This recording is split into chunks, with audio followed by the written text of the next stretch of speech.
Welcome to Psychology 303, the Psychology of Learning. My name is Sarah Parker, and I'm going to be your instructor for this course. I decided to make a recording and kind of walk you through the syllabus as an introduction for this course. There is a lot of information that I want us to cover, and as we go through the syllabus, it may seem like you have a lot to do each week, but I want to break it down and explain it to you so that you'll see the importance of it and why I've structured the course the way that I have. This course is going to emphasize the basic principles of classical and operant conditioning as well as cognitive and skill learning. And we're going to take a connectionist approach that will integrate the behaviorist and the cognitive research and theory. Basically, what I hope that you achieve upon this class completion is an understanding of the history, some of the most popular theories of learning, along with the current research and trends in the area of human learning. And human learning, even if you're not going into the field of education or think that you're going to be a teacher, you do impart knowledge, whether it's to your children, to people at work, customers that you work with, or even imparting skills to others involves learning. So I want you to be able to kind of understand the dynamics of human learning and then how the different theories of learning relate to one another. Your textbook for this course is Human Learning, the 6th edition by Jean Ormond. Um, it is at our bookstore. You're welcome to order it offline, but you will need the book for this course because there is an extensive amount of reading. Each week we will do one module, but most modules will cover two chapters in our book. You'll find, especially at the beginning, that the chapters are very short and the reading should be manageable. You will also be asked to maybe watch some supplementary videos. I've chosen videos that I feel like will help you increase the understanding of the concept. Some of them are a little humorous and so give you a little break in there. There will sometimes be handouts that go along, and then we will have the exams.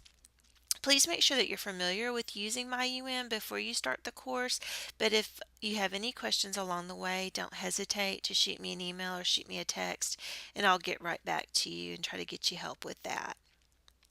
Please note that the last date to drop this course without an F is on the 22nd of February. If you need any special accommodations, there's our ADA information. Something new is tutoring that is available. If you click on the syllabus under MyUM, you'll see a link here that will take you to the Learning Center where you can make an appointment for tutoring. You can find out their hours and what services are offered. As I mentioned earlier, each week you will complete a module. These modules will open at 12:05 a.m. on that Monday. Basically, just at midnight, it'll flip over to the next module, and all of the assignments for that module should be completed by 11:55 p.m. the following Sunday, and most of them will close at that time. There will be a discussion portion of the module, and that's where you will go to answer a discussion question. Each week I'll have or for each chapter I'll have a question posted, and then you'll reply to my post. Here it says that you're going to reply or comment on another student's response, but you won't have that very often. But what I am looking for in your response is evidence that you've read and understand the material and that you're using critical thinking skills. It's very important to me as a teacher that you not only be able to just give me the information back. I want to know that you see how it applies and how it's relevant to your life. If I do ask you to comment on another student's discussion, just ask that you be respectful, even if you disagree with them. Now, when we look at the grading, you're going to have 15 homework assignments, and I know this sounds really overwhelming. These are made up of the discussion questions, and so that will be something that may take you 15-30 minutes at the most to do. These will be worth 20 points each, and they're submitted online. You will have 5 exams at 100 points each. And again, 5 exams sounds like a lot, but you might really look at some of these as quizzes. I think one only has 20 questions, and you are able to use your book on these. I've made out study guides for exams 2 through 5 that just kind of show you where to put your focus as you prepare for these. If you've read the chapter, done your discussion questions, looked at the study guide, and are familiar with the chapter, you should have no problem completing the exams. The exams are limited to 2 hours, so once you click and start it, you need to stay there and finish it. You will not be able to stop it and start it and come back and forth. So make sure that you have it at a time that you can hopefully be uninterrupted. You've got your book and your notes, and you're familiar with the information as you begin the test. Most of the exams will be multiple choice, true, false, a few short answers. So you should have no trouble completing it in the 2 hour time period. The grading scale will be based on points, and so you see here how the letter grades will be assigned. This is a basic course outline, and again, I wanted to assure you that it looks like we're going really fast, and we are in a way, but I worked through it and it should be manageable for you. And I wanted to give you as many assignments as possible to have a chance to make the best grade that you can. So, this will be the course outline that we follow. And here is a picture of your textbook for those of you who are more visual learners and would like to see what it looks like. One thing that I also want to talk about is as we go through these different modules, I'm going to click over to my view so that I can show you a module. I have tried to appeal to a lot of different learning styles. So, some modules you will receive your lecture in the form of some lecture notes. I'm going to go to Module 1 and show you this quickly.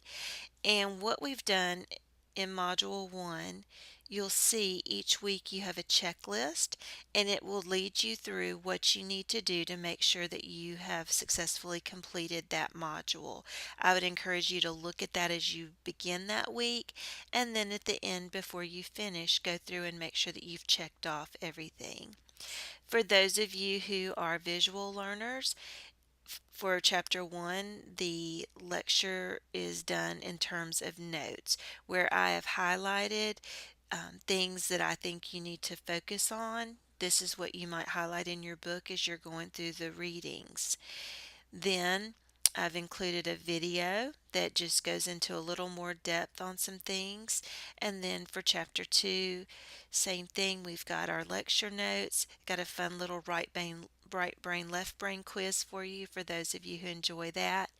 And then you'll notice that I have put your lecture notes also in a handout form that you can pull up and print out if you want to write on those, highlight those, read those out loud, whatever fits your way of learning. And I think that's what you'll find interesting throughout this class or this course is that we are going to look at different ways that people learn, what motivates people, and those types of things. So you'll see as you move on down to the discussion portion, if we click on this, it'll take us over to the forum. My computer's running a little bit slow today. But when we get to the forum, you'll see your discussion question, and once you click on it, you will do here's your discussion question. It'll have a place for you to reply, and you will reply to that question. And then we will go through the same way for all the different modules. A checklist, some fun videos, Big Bang Theory fans. There will be some PowerPoints and other things to help you grasp the material better. And again, your lecture notes are here for those of you who want to download them and print them out and write on them and touch on them and read them out loud. So I hope that all that is very helpful. Each week, when you come on the main page, there will be some course announcements right here, and I will remind you of what module we're on. I'll let you know if there's been any changes to the syllabus. If ever you have trouble getting on my don't worry, I'll know about it also. And like if the system is having maintenance or it goes down for some reason, and we'll adjust those dates there. So just communicate with me, I'll communicate with you, and I look forward to us having a great semester. Look forward to meeting you and beginning working with you on January 18th.